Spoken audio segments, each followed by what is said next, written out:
28 अक्टूबर शरद पूर्णिमा का दिन। किसी को बिना बताए खाओ ये चीज़, आसमान से पैसे गिरेंगे। आसमान से पैसे नहीं गिरते, आपको पता है, लेकिन आसमान से पैसे गिरने का शाब्दिक अर्थ है कि भरपूर मात्रा में आपका जीवन खुशियों से, पैसों से भर जाएगा, क्योंकि इस दिन चंद्रमा इतना पावरफुल होता है, हर संकट को मिटा देता है और हर बाधा आपके जीवन से नष्ट हो जाती है। तो क्या है ख़ास बात शरद पूर्णिमा के दिन, आज हम आपको बताने वाले हैं। वीडियो पूरा देखना, पसंद आए तो लाइक करना, शेयर करना और कमेंट सेक्शन में ओम नमः शिवाय और जय माता दी के साथ में चंद्रदेव की जय जयकार अवश्य करना। तो आइए वीडियो को शुरू करते हैं। मित्रों, आश्विन मास की जो शुक्ल पक्ष की पूर्णिमा तिथि होती है, इसको शरद पूर्णिमा कहा जाता है और इसी दिन से कार्तिक स्नान की शुरुआत हो जाती है। कोजागरी व्रत भी इस दिन से जुड़ा हुआ है और सत्य पूर्णिमा व्रत भी इस दिन किया जाता है। ये डेट है 28 अक्टूबर 2023 को। ये है आश्विन मास की शुक्ल पक्ष की पूर्णिमा। इसको राम पूर्णिमा भी बोलते हैं। ज्योतिष के अनुसार चंद्रमा इस दिन षोडश कलाओं से युक्त होता है, यानी इस दिन 16 कलाओं से युक्त जो चंद्रमा होता है उसके हम दर्शन करते हैं। और चंद्रमा इस दिन धरती पे अमृत की वर्षा करता है। इसी दिन का बहुत महत्व है, यानी आप जानते हैं कि इस दिन खीर बनाकर रात्रि भर चंद्रमा की रोशनी में रखी जाती है और प्रसाद के रूप में प्रातःकाल सेवन की जाती है।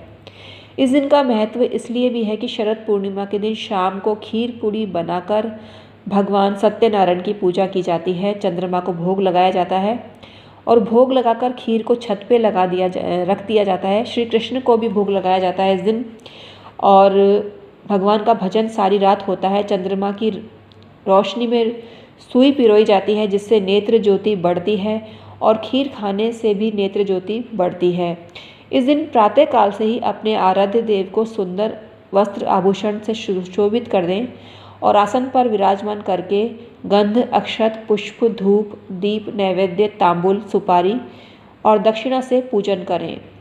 पूर्णिमा का व्रत करके कहानी सुननी चाहिए। कथा सुनते समय एक लोटे में जल, गिलास में गेहूँ, दोने में रोली और चावल रखने चाहिए। गेहूँ के 13 दाने हाथ में लेकर कथा सुननी चाहिए। फिर गेहूँ के गिलास पर हाथ फेरकर ब्राह्मणी को चरण स्पर्श करके ये गिलास उसको देना चाहिए, जिनको मिश्राणी भी बोलते हैं। लोटे के जल को रात्रि को अर्घ्य देना चाहिए। विवाह जिनका हो चुका है, पूर्णमासी का व्रत शुरू करें शरद पूर्णिमा से, तो उनको बहुत फ़ायदा होता है। तो कार्तिक मास में भी कार्तिक का व्रत भी शरद पूर्णिमा से ही प्रारंभ करना चाहिए, क्योंकि कार्तिक स्नान की शुरुआत भी हो जाएगी। तो कार्तिक जो अगर आप व्रत करना चाहते हैं उसकी शुरुआत भी शरद पूर्णिमा से करते हैं, तो आपको बहुत फ़ायदा होता है। अब क्या चीज़ खानी है आपको बताते हैं।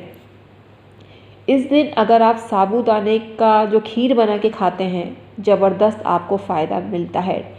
ड्राई फ्रूट की खीर खाते हैं तो अत्यंत आपको फ़ायदा मिलता है, जिसमें किशमिश भरपूर मात्रा में हो। तो ऐसा करने से आपको ज़बरदस्त फ़ायदा होता है। और मखाने की खीर भी आप खाते हैं तो बहुत फ़ायदा आपको होता है।